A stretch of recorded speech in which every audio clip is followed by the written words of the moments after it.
Assalamualaikum warahmatullahi wabarakatuh. Rahayu Rahayu Sagung Dumadi. Kisah wafatnya Ki Ageng Pengging. Dalam Babad Tanah Jawi diceritakan tentang Kebo Kenongo. Kakaknya bernama Raden Kebo Kanigoro dan adiknya bernama Kebo Amiluhur. Ketiganya adalah putra pasangan Andayaningrat, Ki Ageng Pengging Sepuh dan Retno Pembayun. Nama asli Andayaningrat adalah Joko Sengoro. Ia diangkat menjadi Bupati Pengging karena berjasa dalam menemukan Retno Pembayun, putri dari Brawijaya V.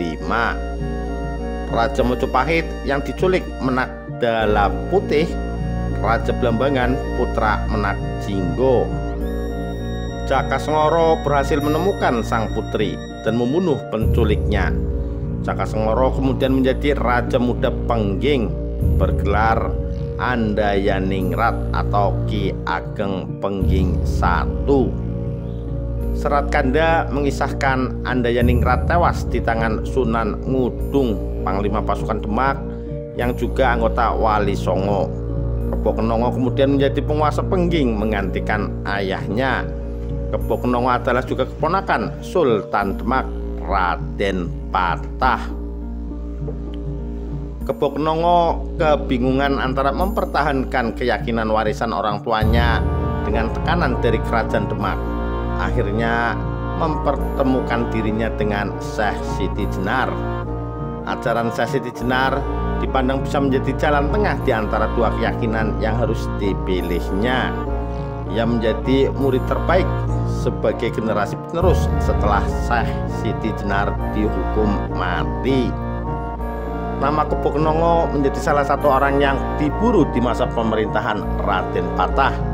Ia dicurigai Raden Patah hendak memberontak karena tidak mau menghadap ke Demak. Patih Wanapala dikirim ke Pengging untuk menyampaikan teguran. Waktu setahun berlalu dan Ki Ageng Pengging tetap menolak menghadap. Kerajaan Demak menganggap ajaran yang disampaikan oleh Syekh Siti Jenar dipandang sesat. Agar kesesatan itu tidak sampai meluas, maka Syekh Siti Jenar harus dihukum mati. Hukuman yang sama juga diterapkan pada para pengikut sang wali bila tidak segera bertaubat. Kebo Kenongo pitikan utama. Posisinya sebagai seorang adipati di wilayah Pengging banyak memiliki pengikut.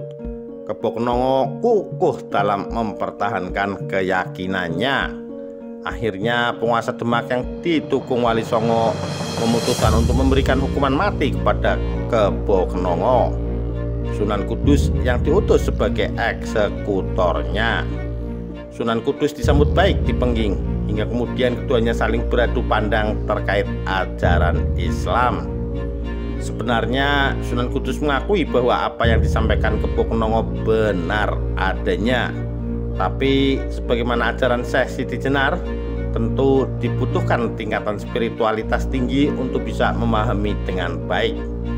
Padahal saat itu masyarakat masih dalam tahap awal mengenal Islam, sehingga justru dipandang membahayakan akidah mereka. Makanya Kebo Kenongo tetap harus dihukum mati. Di Babad Tanah Jawi diceritakan pertemuan Sunan Kudus dan Kebo Kenongo. Suasana Kadipaten Pengging benar-benar lenggang. Penduduk pergi ke sawah dan ladang masing-masing. Pendopo atau istana kadipaten tidak kelihatan. Sunan Kudus memerintahkan 7 orang pengikutnya menunggu di ujung desa. Dia sendiri berjalan menuju rumah Kebo Kenongo atau Ki Ageng Pengging. Di depan pintu rumah Ki Ageng Pengging ada seorang pelayan wanita setengah baya. Sunan Kudus memberi salam kemudian mengutarakan maksud kedatangannya untuk menemui Ki Ageng Pengging. Ki Ageng bersedia menerima tamunya. Sunan Kudus dipersilakan masuk ke dalam rumahnya. Istri Ki Ageng Pengging membuatkan minuman untuk menghormat tamu khusus itu. Tinggallah di ruang tamu itu Ki Ageng Pengging dan Sunan Kudus. Wahai Ki Ageng Pengging, saya diperintah oleh Sultan Demak Bintoro. Manakah yang kau pilih, di luar atau di dalam, di atas atau di bawah? Tanya Sunan Kudus. Ki Ageng Pengging menghela nafas. 3 tahun yang lalu dia juga diberi pertanyaan yang serupa oleh Ki Wanasalam Patih Demak Bintoro. Jawabanku tetap sama dengan 3 tahun yang lalu, kata Ki Ageng Pengging. Atas bawah, luar dalam adalah milikku. Aku tak bisa memilihnya, tuturnya. Jawaban itu bagi Sunan Kudus sudah sangat jelas. Berarti Ki Ageng Pengging punya maksud ganda, ingin menjadi rakyat atau bawahan Demak Bintoro sekaligus ingin menjadi penguasa Demak Bintoro. Ia tidak mau mengakui Raden Patah sebagai Raja Demak. Ki Ageng Pengging murid Syekh Siti Jenar, gurunya yang sudah dihukum mati karena kesesatannya.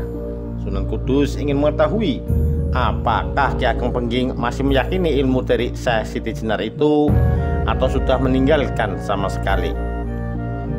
Saya pernah mendengar bahwa Ki Ageng bisa hidup di dalam mati dan mati di dalam hidup, ujar Sunan Kudus. Benarkah apa yang saya dengar itu? Saya ingin melihat buktinya.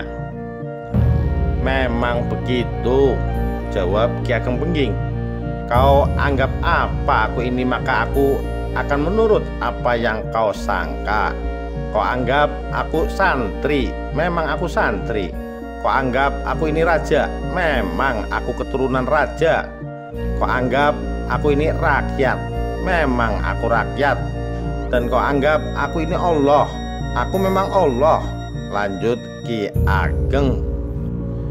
Maka jelas Ki Ageng Pengging adalah pengikut Syekh Siti Jenar yang berpaham wahdatul wujud atau berfilsafat serba Tuhan. Paham itu adalah bertentangan dengan Islam yang disiarkan para wali, sehingga Syekh Siti Jenar dihukum mati. Sunan Kudus tahu murid-murid Syekh Siti Jenar mempunyai ilmu-ilmu yang aneh. Kadangkala mereka kebal. Maka Sunan Kudus mengorek kelemahan Ki Ageng Pengging dengan jalan diplomasi. Seperti pengakuan Ki Ageng bahwa Ki Ageng dapat mati di dalam hidup. Saya ingin melihat buktinya, ujar Sunan Kudus lagi. Jadi itukah yang dikehendaki Sultan Demak, ujar Ki Ageng dengan suara parau. Baiklah, tidak ada orang mati tanpa sebab, maka kau harus membuat sebab kematianku. Tapi jangan melibatkan orang lain, cukup aku saja yang mati, ujarnya. Sunan Kudus menyanggupi permintaan Ki Ageng. Tusuklah siku lenganku ini, ujar Ki Ageng membuka titik kelemahannya. Sunan Kudus pun melakukannya. Siku Ki Ageng ditusuk dengan ujung keris. Seketika matilah Ki Ageng Pengging. Sunan Kudus kemudian keluar rumah Ki Ageng Pengging dengan langkah tenang, disambut oleh 7 pengikutnya di ujung desa. Mereka berjalan menuju Demak Bintoro. Sementara itu istri Ki Ageng Pengging yang hendak menghidangkan jamuan makan menjerit melihat suaminya mati di ruang tamu. Penduduk sekitar berdatangan ke rumahnya. Setelah tahu pimpinannya dibunuh, mereka memanggil penduduk lainnya dan bersama-sama mengejar Sunan Kudus. Sekitar 200 orang bekas prajurit dan perwira dipimpin oleh bekas senopati Kadipaten Pengging mencabut senjata dan berteriak-teriak memanggil Sunan Kudus dari kejauhan. Sunan Kudus berhenti, dibunyikannya bendera Kyai Sima. Tiba-tiba muncul ribuan prajurit Demak yang berlarian ke arah timur. Orang-orang Pengging mengejar ke arah timur, padahal Sunan Kudus dan pengikutnya berada di sebelah utara. Tidak berapa lama kemudian 10 ribuan prajurit itu lenyap. Orang Pengging kebingungan, tak tahu harus berbuat apa. Akan mereka seperti hilang.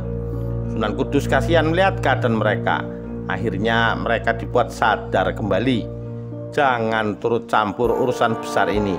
Ki Ageng Pengging sudah diperingatkan selama 3 tahun. tapi dia tetap tak mau menghadap ke Demak. Itu berarti dia sengaja hendak memberontak. Nah, kalian rakyat kecil, tak ada hubungannya dengan urusan ini. Pulanglah. Suara Sunan Kudus. Penduduk Pengging baru sadar dan mengerti bahwa yang mereka hadapi adalah seorang Senopati Demak Bintoro. Mereka tak akan mampu menghadapinya. Ada tugas yang lebih penting daripada berbuat kesia-siaan ini, kata Sunan Kudus. Segeralah kalian urus jenazah Ki Ageng Pengging. Itulah penghormatan kalian yang terakhir kepada pemimpin kalian. Orang-orang Pengging itu tak menemukan pilihan lain. Akhirnya mereka kembali ke rumah Ki Ageng Pengging untuk menguburkan jenazah pemimpin mereka.